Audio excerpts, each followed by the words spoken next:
Today is the first Sunday of Advent, and this is a journey that leads us and prepares us to welcome the nativity of our Lord Jesus Christ. And each Sunday has a unique message. Today's message is, don't be greedy. And this message is taken from the Gospel of our Lord Jesus Christ according to Luke, where Jesus tells a parable. Jesus speaks about a rich man who that specific year, his fields produced a lot more than what he initially was thinking about. And I guess he was surprised and happy, and he started thinking, what should I do? And he had this brilliant idea of extending his barns, making his storage a lot more bigger to be able to securely store everything there. And I guess this was before COVID material was available. Contractors were available to extend barns, unlike what we have nowadays. And the man said to himself, once I store everything, then I can say to myself, eat, drink, and be happy. This was the message that he promised himself. And God spoke to him and said, you fool, tonight your soul will be taken from you. What's going to happen to the things that you have? It's very interesting that Jesus speaks this parable, or gives this parable, as an answer to a dispute that happened between two brothers. Two brothers came to him, and then they told him to become the judge, to divide the inheritance that their father had left for them. And Jesus refused to become the judge.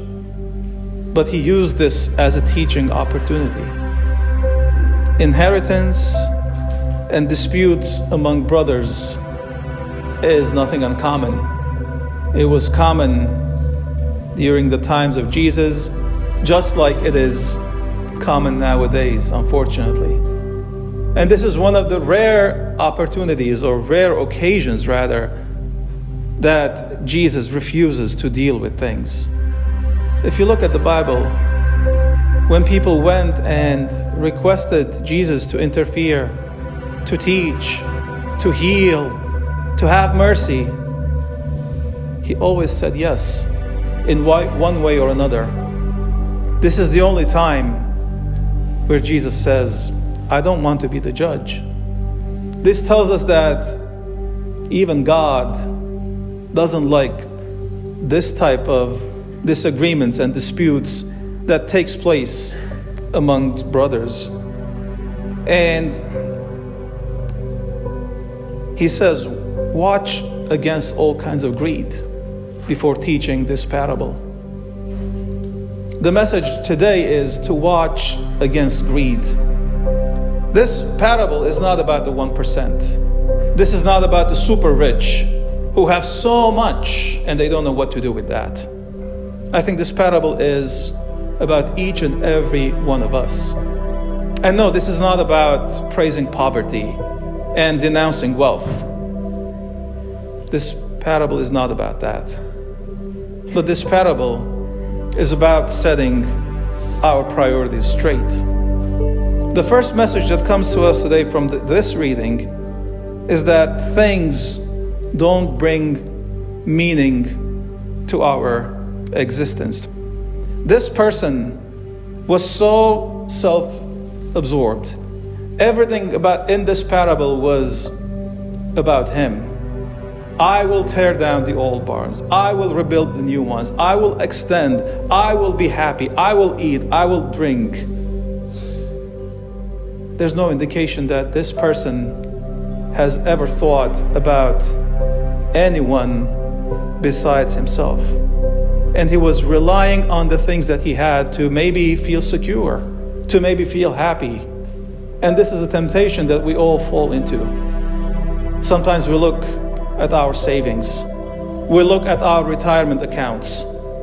We want to make sure that we have enough. And that's not a bad thing. We need to know that life will be okay for us. But when we make that the only priority in our lives, then things become dangerous. And I'm saying this, and in my mind, I don't have only our personal lives, but I also have in my mind institutions, churches. When a church starts looking at her success and using financial means to measure success, then we are committing a grave sin. There are so many churches who, when they were dissolved, when the real estate, the property was put for sale, there was a lot of money, but there were no members. There were no people.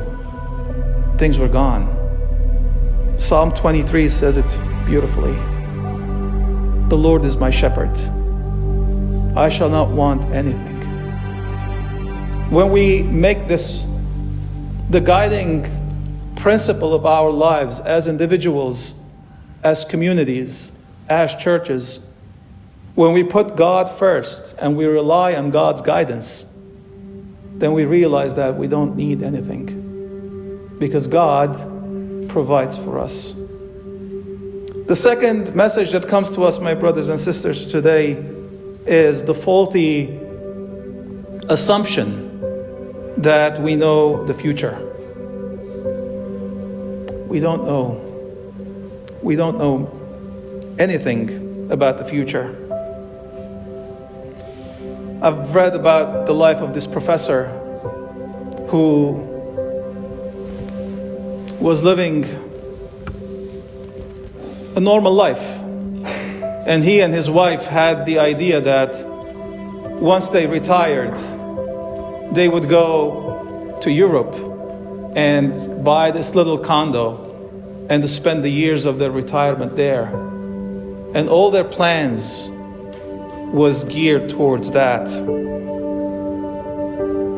And one day the professor went home and found that his wife was dead. Suddenly. She wasn't sick. And all the dreams were shattered. Sometimes this is what we do. We keep thinking about the future and investing in the future as if the future is guaranteed. But we all know that there are no guarantees. All we have is today. Do we live a life that makes us ready for today to give an answer to God? Look at it this way. If you are taking a course, and I'm telling you this from experience, and you have a mean professor who tells you that during the course, one day I'm going to show up and I'm going to give you, papers, and you will take that quiz, and that will determine a lot of the grade. I'm not going to tell you when, and there's nothing specific that you have to study for, but that's coming one day.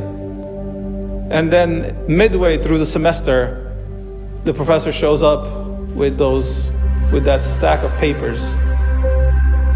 I'm sure there will be some people who would be complaining, others who would be very nervous, but some of us will be very comfortable because we have been foretold that this quiz, this pop quiz, was coming. This is our life. We all know that one day we're going to take that quiz, and we need to be ready. So let's not invest all our hopes in the future.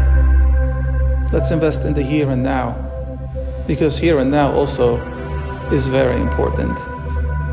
And the third message that comes to us today from this reading, my brothers and sisters, is what kind of investments are we making? In this example, in this parable that Jesus gives us today, the guy was a good businessman. He knew what to do, and his fields produced a lot of crops for that year. That was a good investment, probably. But what was coming after that, it was a bad investment. He was in his mind, I'm going to store, I'm going to eat, I'm going to drink, and I'm going to be happy. That is not a good investment. We need to think about investments that are meaningful.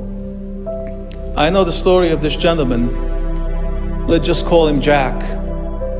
And Jack started a business. And Jack invested everything that he had in that business. Jack invested all his time in that business, traveling, staying late night, away from family members.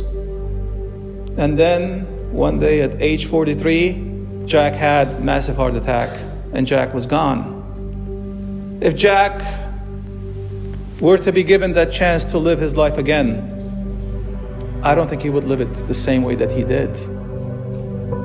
Today's parable teaches us to make the right investment.